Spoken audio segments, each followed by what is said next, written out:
I'm going to do a bit of a build review on this little geek thing that I bought for myself before Christmas, a Bandai Stormtrooper. I think it's about 1 to 12 scale. My skill level when it comes to building, I'd say, is pretty advanced. I haven't built anything in probably about 5 years, so this will be interesting. This is what I'm going to be using: some snips, trusty nail clippers. That is basically a surgical blade, because you may need to be doing some flash removal from the stems when you cut them off the sprues. We've got super glue for instant fixing, and trusty, it's basically like a watery plastic glue. A little drop of that and it'll bleed down through the seams.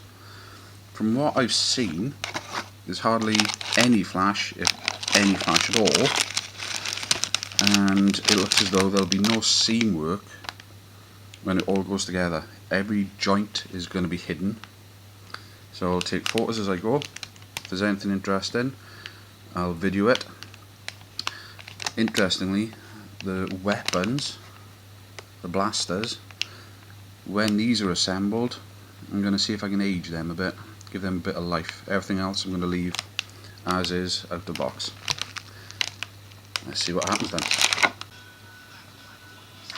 Well, it's going together quite nicely.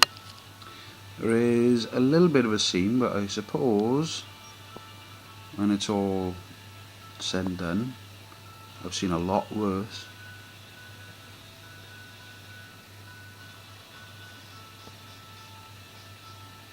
It's going to be a big one.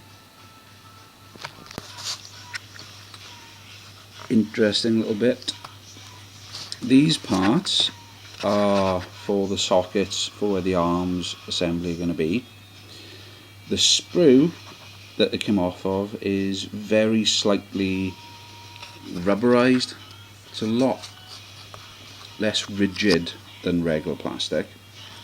I made the mistake of cutting off that bit and that bit at the same time, and lo and behold, they're almost identical. So it's taking some test fitting to make sure that they go in the right part. If you're going to do this, do them one at a time. There you go. And when you fit them, don't glue them. I haven't glued it because I'm dry fitting as I go along. They fit in and they sort of clip into place, and it's pretty obvious, because I've been having a fiddle, that they're going to give the arm joints movement. So, no gluing. When it's all assembled, oh, the light is really bad. When it's all assembled, you'll get movement that pop out a little, like little ears.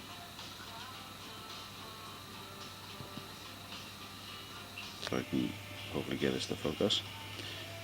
That's the neck piece in, and it gives positive movement and rotation. All very interesting. And I assembled the chest area, chest cavity, made sure that the arm pieces or shoulder sockets were out. Don't know why, but just thought it would be a bit easier in the long run.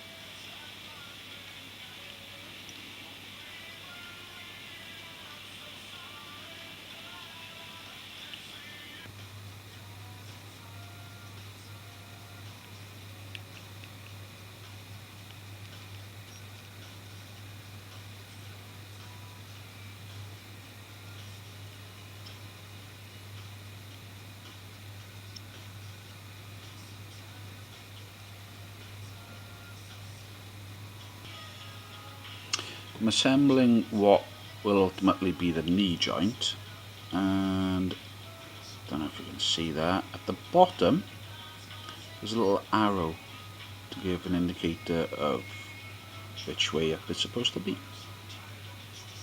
So far the build's going okay, very swimmingly. We've got the torso done. The amount of movement is amazing.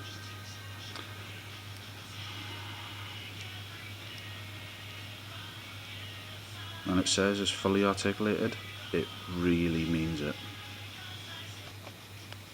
Now this is where that little directional arrow comes into play. Highlights it there in the instructions. Don't know if you can see that. Tells you there. There's the knee joint. I've assembled the calf and the thigh, and the arrow goes into the thigh. So let's get that on.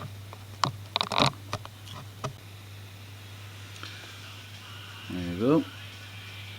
One knee and part of the leg. I almost made a bit of a screw up here. This is the ankle joint. Now when I was looking at the instructions for how to assemble it, I automatically applied glue to what would be the ball joint part of it. Luckily, the glue that I'm using takes a little while to set, so I managed to deconnect it, and I know from experience that if I give it a rub, it'll come off. Fingers crossed it's not going to make any difference to it, apart from maybe looking a little bit shitty, but it's going to be an ankle that's hidden. I may let it cure, give it a sand, and start again. I'm going to start on the other leg and make sure I don't screw that one up. Live and learn. Legs are on. Articulation is crazy good.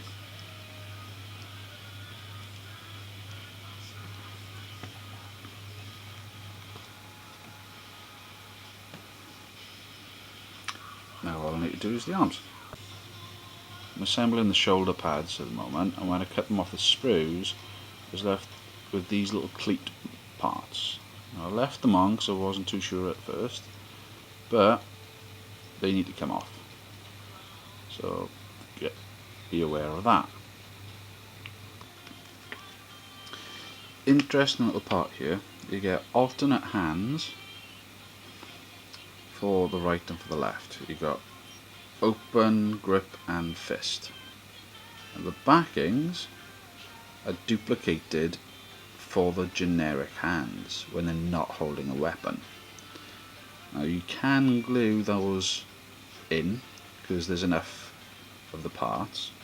Obviously when you go to assemble it, you don't glue into the wrist pit because you want to swap them out. Now I've double checked, and on the sprues you've got the hands that correspond to holding the weapons. Now I've double checked, you also get the alternating parts for those, so you can be able to glue those on as well.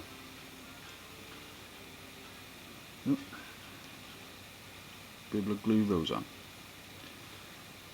Took me a while to figure that out. Hopefully you won't have to. Well, here he is, pretty much fully finished. Just need to do the utility belt. The articulation, like I said earlier, is mental. Everything bends. Only thing that doesn't bend is curve of the foot. But then the ankles move. What more do you want?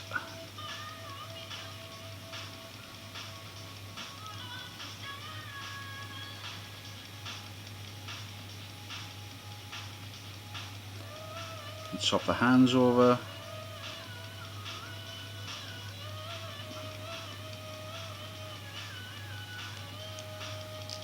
As soon as I've done this bit now, as soon as I've finished this, I'm going to be doing the weapons, and then I'm going to get the paint on as well. I'm not going to be painting the trooper. I'm going to be aging the weapons to make them look a little bit more realistic. Obviously, trooper armour doesn't need painting, just white.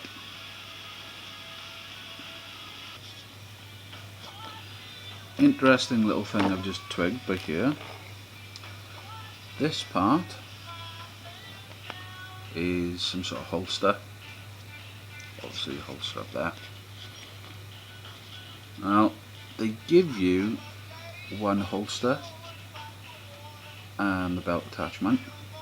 This is where you have to choose if you want to fit it on the right hand or the left hand side of the waist. You get one of them, but the pieces you can alternate. I didn't notice that, so it's going on to the left hand side of the waist. Up to you which side you want to put them on. Is he a righty or a lefty? Your choice. Well, he's finished. Awesome kit. Chances are I'm going to have a look online and see if they do other versions. Maybe Fighter Pilot, Darth himself. And now I'm just going to have a fiddle around and see if I could jazz up the weapons a bit. I'm going to start doing some realistic shading and colouring techniques on the weapons. I'm going to be using Revel acrylics. We've got a selection of different shades of sort of anthracite, greys, silvers, shiny silver, dark silver. Basically the technique is going to be called dry brushing. I'll show you that in a second.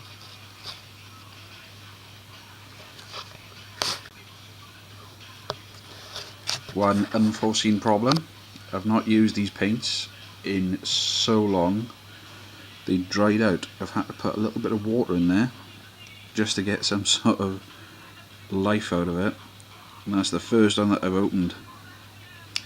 God knows what the others will be like. Still, we shall persevere. With dry brushing you always start with the darkest colour first. So I'm going to see if I can get some light on this. At the moment, that is drying anthracite.